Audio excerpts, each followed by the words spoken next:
Kihoka ona no rauthi na mbere na mihango yaku ya oro muthenya ndakunyita ugeni thiini wa tabarira ya Ndurumeni Matuuraini ana ukorwo kiaraniria hamwe nani kuhitukara ya njira citiganite wambiririe na Facebook ya Kameme TV Kenya kana yakwa mundu kiumbe ya Gishimu Joseph no me like o me follow anigetha tuthie na mbere tukiaranagiria hamwe.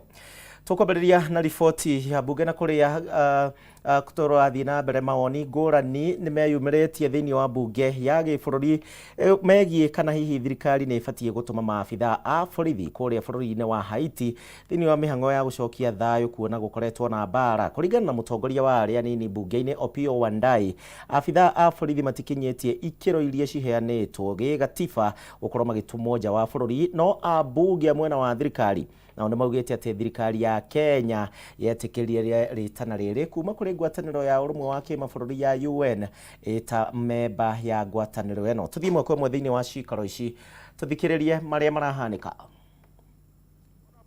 I'll mention just a few because I want to conclude in the next 5 minutes so that we go to also the debate. And I want members kindly, if it's possible, because this is the essence of this debate, you may conceptualize it. The essence of making this supplementary is, number one, to address the issue of payment of interest rates so that we can go step by step. The real reason of having this supplementary budget now is because we as a country want to provision enough resources for the payment of interest rates. Out of the total increment of this budget of around 200 billion, 145 billion Kenya shillings is an increment in the payments of interest rates. Honorable Speaker, one would ask, why are we doing it now and we just did our budget in the month of June? The reason is this, Honorable Speaker. From the month of June to date, we have had two main issues happening around interest rates. One is the interest rate itself, which is the cost of money.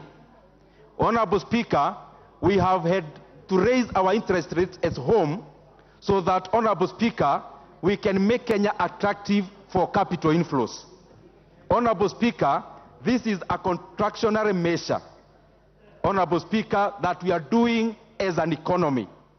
Honorable Speaker, interest rates, therefore, domestically and globally, have been rising, and therefore the cost of our debt has been rising, and therefore we needed to provision monies for the payment of this interest rate. On the second front is Forex. Honorable Speaker, our debt 1 year ago was 50-50, 50% domestic and 50% foreign. In a debt situation of 10 trillion, it therefore means our foreign debt was around 5 trillion Kenya shillings.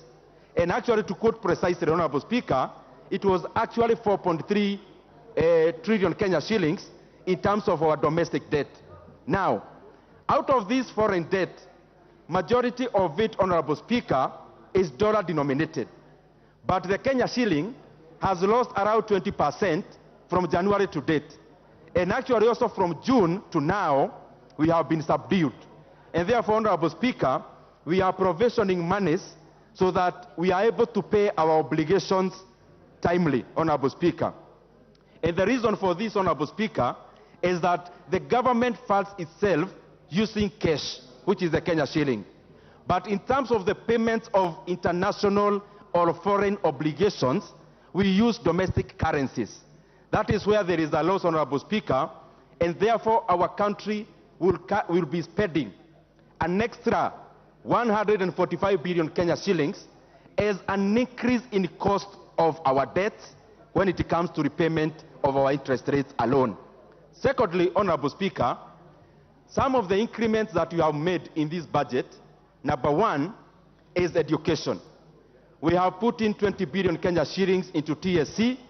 Honorable Speaker, out of the policies we have passed in this House, policies around NITA, policies around the new NSHF, Honorable Speaker, the previous NHIF, the issues around NSSF, we needed to provision TSC with money, being the largest employer in Kenya, for their portion as the employer to be able to cater for those statutories.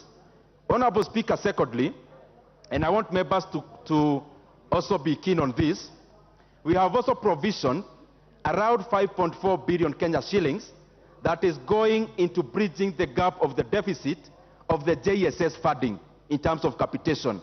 Honorable Speaker, in this budget, we have provisioned that money. Honorable Speaker, in this supplementary also, we have provisioned monies for the new funding model of the tertiary education. We have put in over 4 billion Kenya shillings into giving scholarships and loans to TVET students. And on the other side of the universities, Honorable Speaker, we have provisioned enough resources for the intake that is currently in course and the next intake. Honorable Speaker, we have also provisioned 3.4 billion Kenya shillings, monies for the infrastructure of JSS institutions. And Honorable Speaker, we have also recalibrated that. That money will no longer be going to the Ministry of Education. All that monies will be going to NGCDF, because the patrons, the members of this House, have shown that they are the best managers when it comes to execution of public facilities. Honorable Speaker, also, we have provisioned 8.25 billion Kenya shillings that will go into post-harvest management and also the purchase of fertilizer for the next season.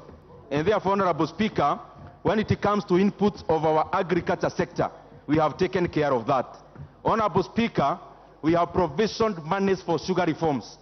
And some of these monies, Honorable Speaker, will be going into payment of arrears owed to Kenya's sugar farmers, Honorable Speaker, so that we can continue releasing more resources to our economy. Honorable Speaker, there is a lot more that we have done in the supplementary estimates, and I will call upon members to also go through the report so that we can also participate.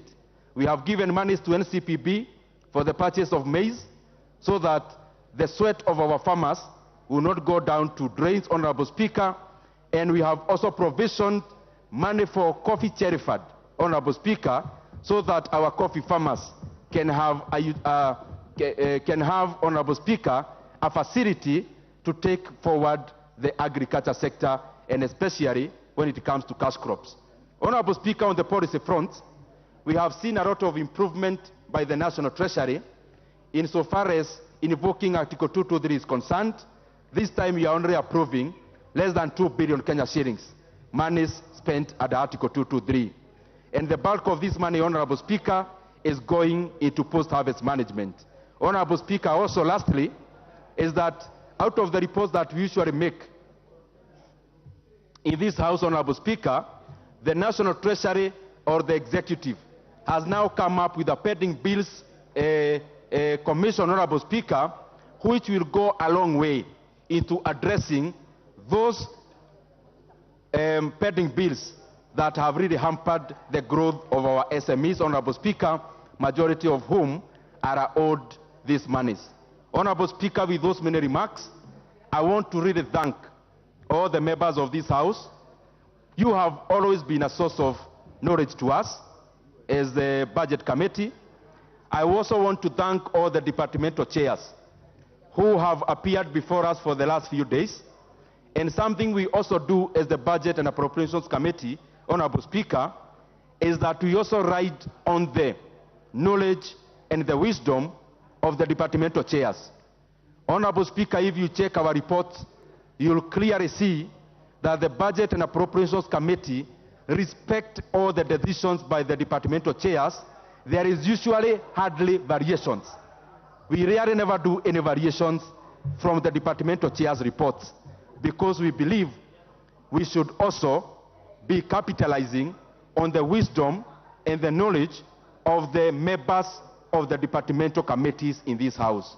With those many remarks, Honorable Speaker, I beg to move and request the very able Vice Chair of the Budget and Appropriations Committee, the Honorable Mary Emase, to second.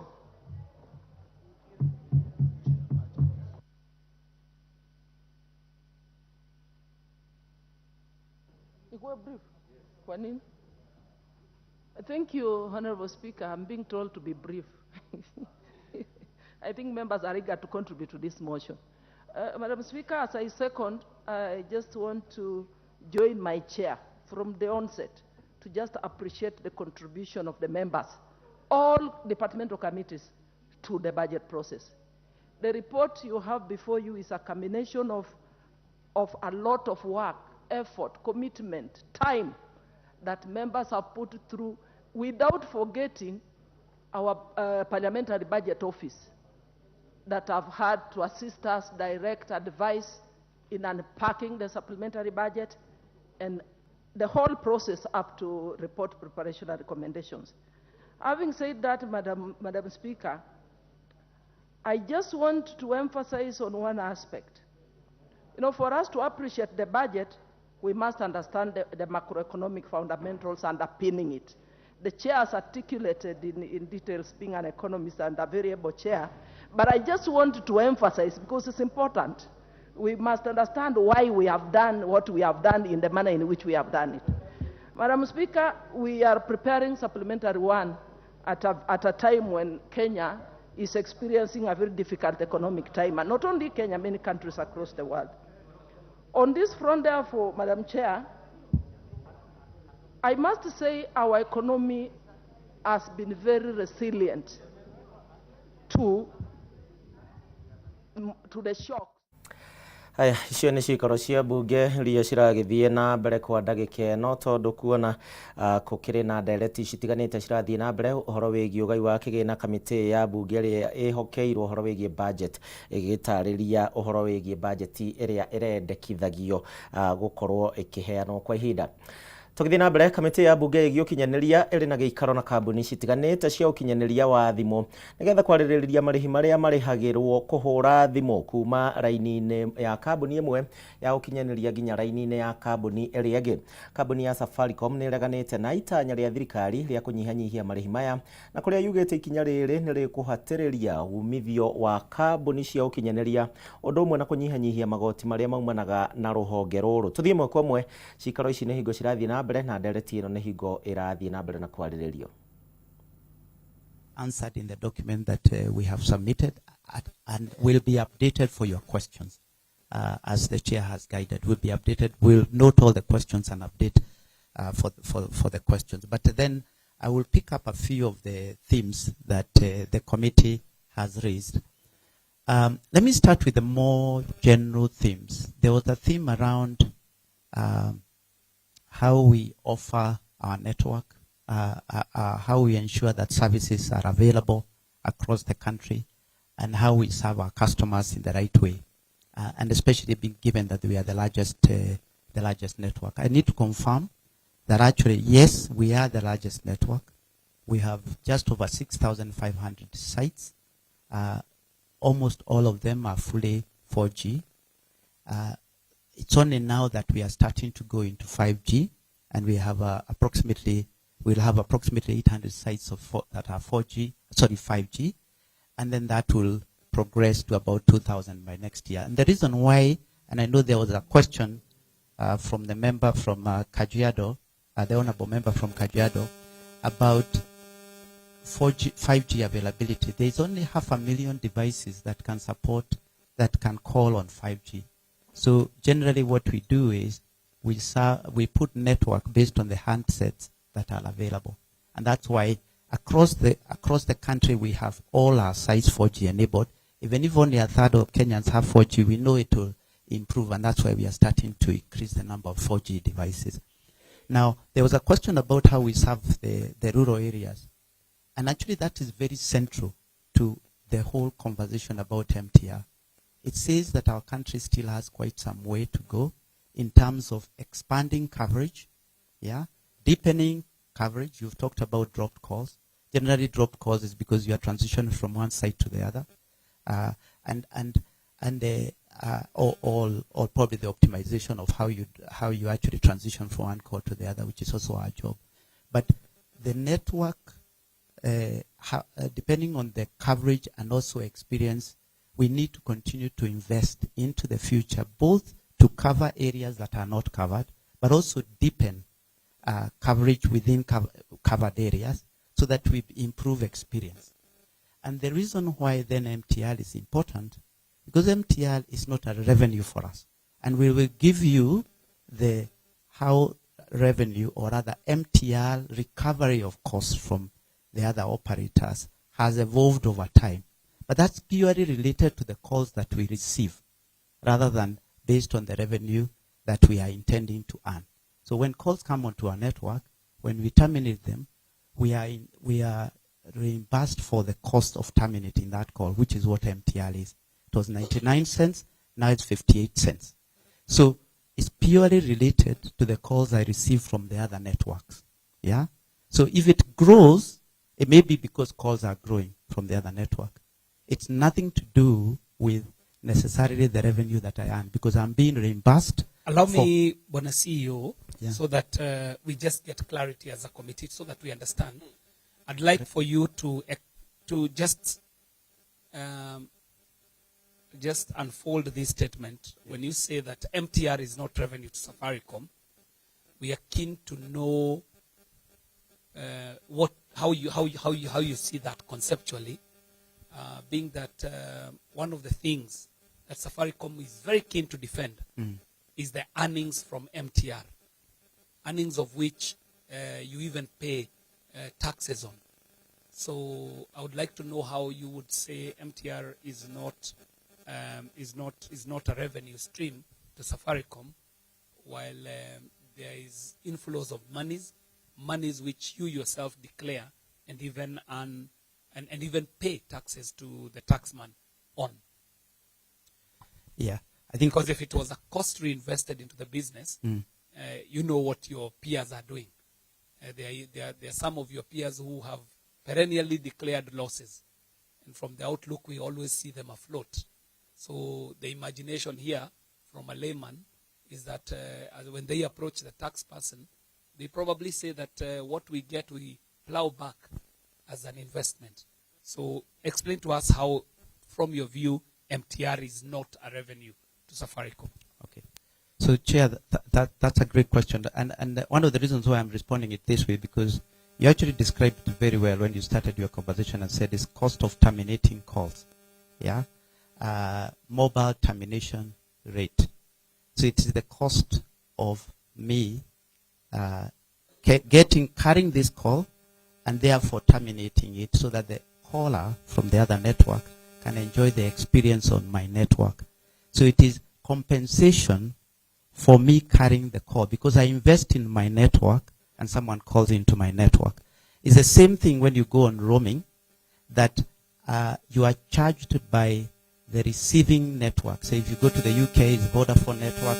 You are charged by that receiving network, and I'm just the collector. Although people think it is Safaricom, I collect it and give it to the network that you are roaming on. And one of the reasons why you find, I know I'm digressing here, you find that sometimes the costs are high, is if a caller roams on a network we don't have an agreement with, the cost may be higher than the one we have an agreement with. But anyway, the cost, the concept of MTR is a cost of carrying the call from other networks and then therefore terminating that call.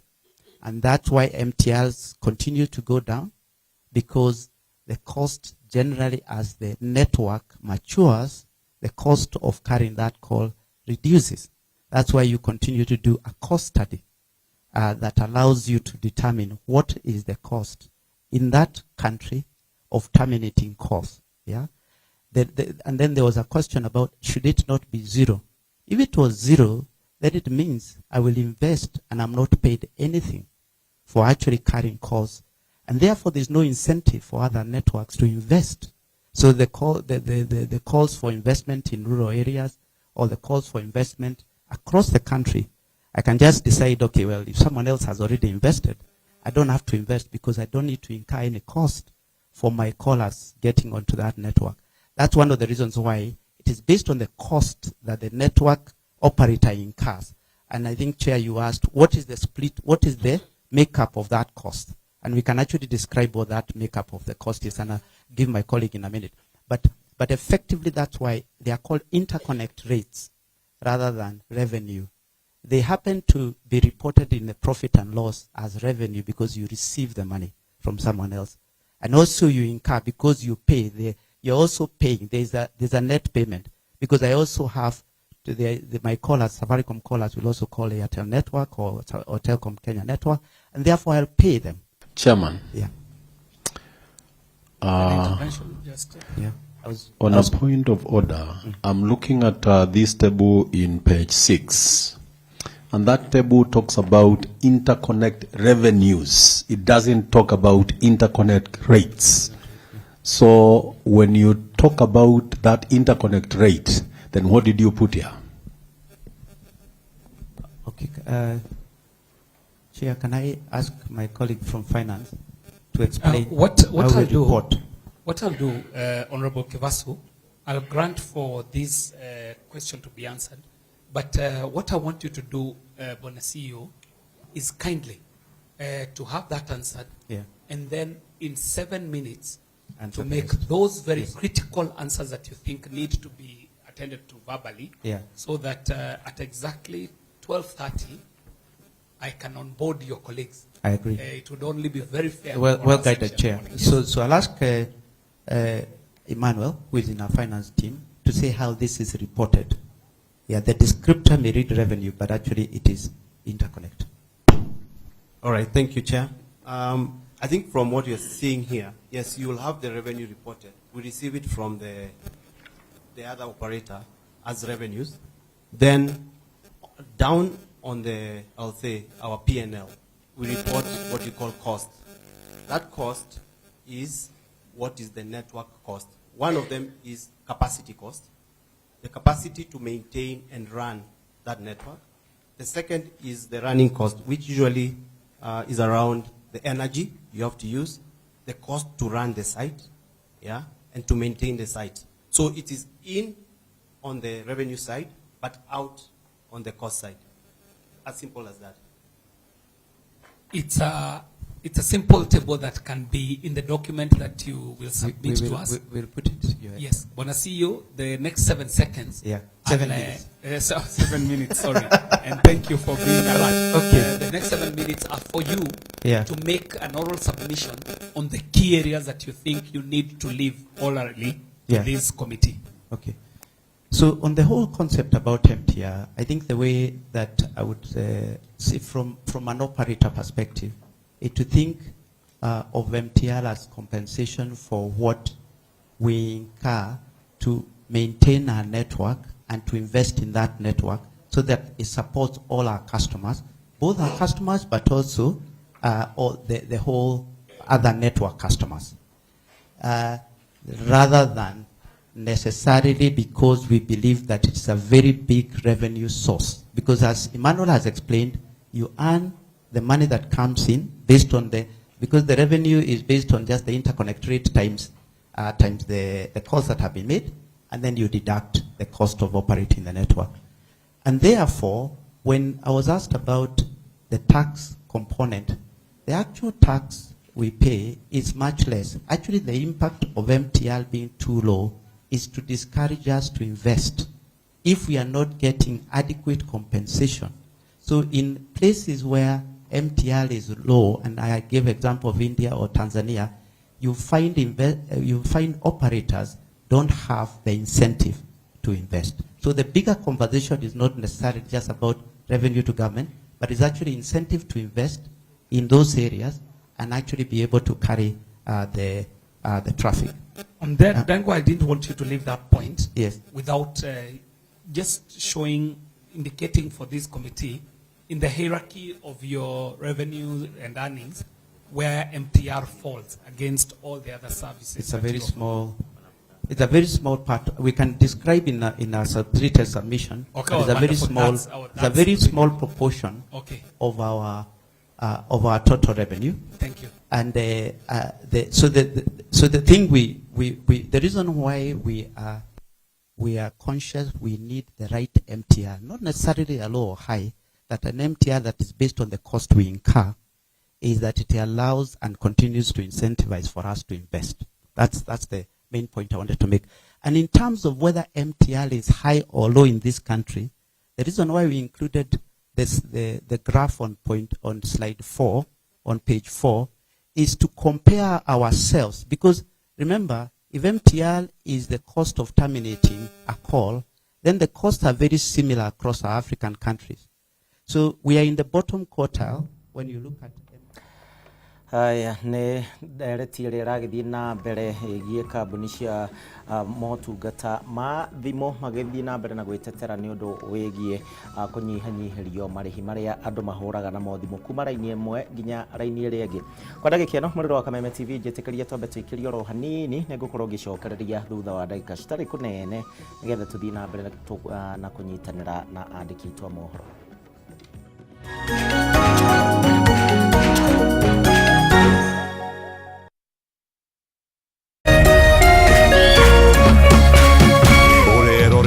Kameme TV.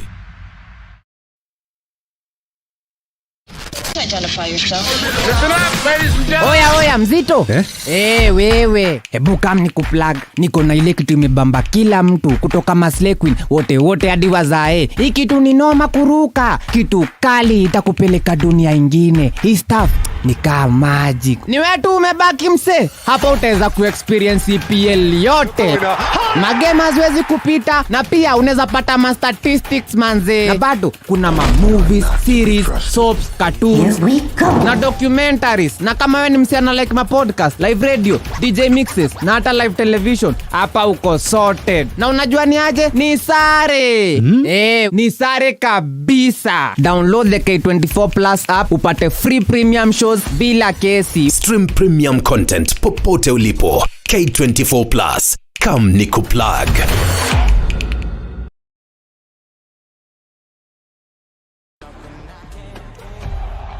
Kuma Emirates Stadium, Stamford Bridge, Old Trafford, Anfield, Ginyagia Etihad Stadium. Ni mwago wa ligi nene ya Greda kimera ya 2023-2024. Ni EPL na Kameme TV o weekend. Nitanira na Gishimo Jose na Nganga Wanyoko. Maigo kudia shege ligi nene ya Greda. Ukana hero maimirina imwe kwemo. Ni Kameme TV o domana live analysis. Na togu watu ukaheo mweke wako nyitaitemi deretimu. EPL na Kameme TV ni mwago na to mwago tu ni mwago wakafira kari ginene ya Greda. Kameme TV Motegi Warwere.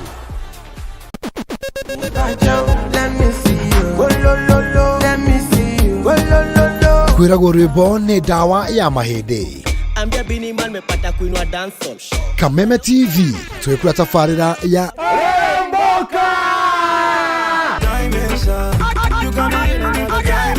Jumatatu #AfroMonday #Social Monday. Show me a jiggle, let me see and let me see the woman that is with. Nego wakere tukena moko-ini manyene thini wa kanitha wa Remboka. Wakatatu ni Reggae Kaboom.